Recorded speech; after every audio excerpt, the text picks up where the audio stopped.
Through a series of dangerous moves, Japanese Prime Minister Sanae Takaichi is evoking the specter of militarism, a ghost that haunted in Asia and beyond 80 years ago, and one that the world swore never to let return. Let's tear off the mask of Japan's latest deception, its brazen plan to resurrect the blood-stained military ranks of the Imperial Japanese Army. They include Daisa or Colonel, Chusa or Lieutenant Colonel, and Shosa or Major.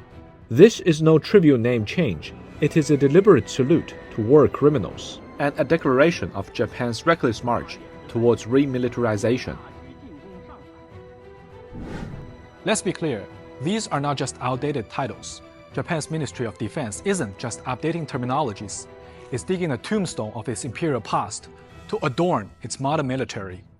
The current First Sano becomes Daisa, First I reverts to Tai or Captain, and even service branches get a fascist facelift. Futsuka or General Service becomes Hoheika or Infantry. Toka or Special Service turns into Hoyoka or Artillery.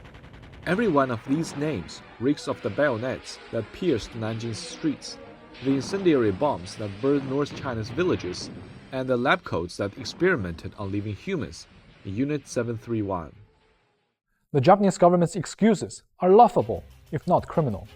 One day it whines that the public does not understand current ranks. The next it claims it needs to align with the US and NATO.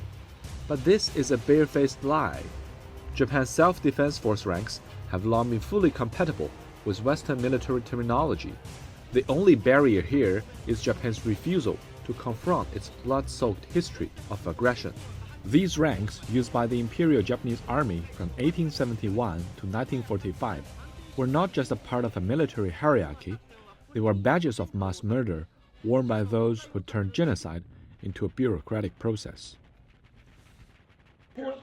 Let me name a few and spell out the horrors that these ranks represent. Takaishi Takamori held the rank of Daisa and served as the commander of the 145th Infantry Regiment of Japan's 6th Division, one of the core perpetrators of the massacre. On the day he arrived in Nanjing, he issued a secret order of 3 days of free action to connive his subordinates to commit atrocities. His soldiers herded over 300 civilians to the city wall, machine-gunned them, and stabbed them to death. Women were abducted to the regiment headquarters and gang-raped. And those who resisted were directly beheaded and displayed. Takamori was far from alone in his brutality. Other senior Japanese commanders like Kisago Nakajima and Iwei Matsu, and officers of all ranks colluded and led their troops to unleash a reign of terror on Nanjing. Together, they oversaw the slaughter of over 300,000 Chinese civilians, the systematic rape of tens of thousands of women, and the burning of more than 1/3 of the city's buildings, reducing the entire neighborhoods to ashes. These butchers, whose hands were drenched in the blood of Nanjing's compatriots, wielded the power bestowed by the military ranks to turn the city into a living hell on earth. From high-ranking generals to junior lieutenants, the imperial rank system was a chain of crime. Hideki Tojo, who rose to general and served as Japan's prime minister, authorized the attack on Pearl Harbor and oversaw countless atrocities. He was eventually hanged for crimes against humanity. Even low-ranking officers like Toshiaki Munkai and Tsuyoshi Noda, both holding the rank of Tai, they infamously staged a contest to kill 100 people with their swords during the march to Nanjing. This sickening competition was even shamelessly glorified in Japanese newspapers at the time, which proudly reported that Munkai had slaughtered 106 unarmed civilians, while Noda had killed 105, framing the massacre of innocent as a triumph in military to boost the morale of Japanese troops. In Unit 731, Shosa Tomio Karasawa was even more stained with the blood of human experiments.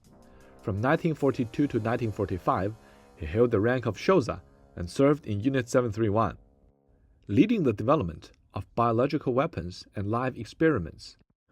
He personally designed the frostbite experiment, soaking Chinese prisoners' hands in ice until their limbs stiffened, then hitting them with iron bars to observe the process of tissue necrosis.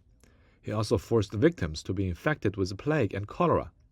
and performed vivisections without anesthesia to record virus spread data. Eventually, stricken by remorse, he chose to commit suicide, and as an insider, he exposed the numerous heinous crimes committed by Unit 731 in China. Then, the notorious 3R policy, namely kill all, burn all, and loot all in North China, where chosen and Diese commanders became architects of annihilation.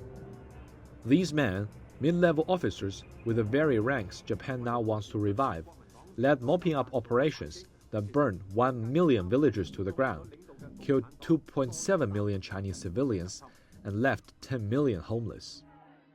For China and other nations assaulted by Japan, these ranks are not just words, they're open wounds. As Chinese Foreign Ministry spokesperson Mao Ning put it bluntly, Japan's right-wing forces are breaking free from a pacifist constitution and plunging further down the path of military expansion. This is not an overstatement, it is a fact. After Japan's defeat in 1945, these ranks were abolished for a reason, to sever ties with its fascist past. Now, Takaichi's government is trampling on that belated atonement.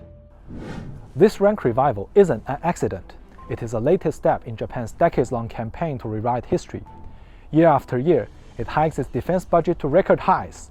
It tears down restrictions on weapons exports, turning itself into an arms dealer. It dreams of offensive missiles and plots to scrap the 3 non-nuclear principles. It lifts bans on collective self-defense, turning its self-defense force into an offensive army. Now it wants to wear the ranks of its war criminals like a badge of honor, all to pave the way for amending its constitution and becoming a normal military power. 日本要在亚洲军事化，这对其他的国家来讲都是太危险的事情。Massaker, die jetzt Japan nicht nur in China, sondern beispielsweise auch in Korea angerichtet hat. Und wenn die wieder hochkommen sollten, also dieses Kriegervolk Japan, dann könnte das nicht nur über China, sondern über die gesamte Region. Even some Japanese citizens are appalled, saying that dangerous moves will push Japan to the brink of war. But Takaichi and her right-wing cronies don't care about public opinion.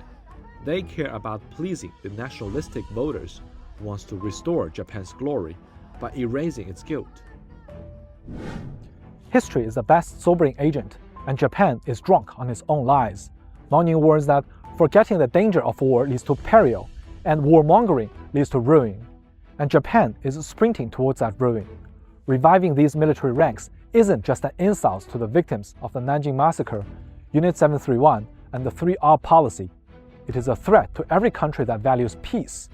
We haven't forgotten the sound of the Imperial Japanese Army boots, and we will not stand by as Japan polishes those boots for a new generation.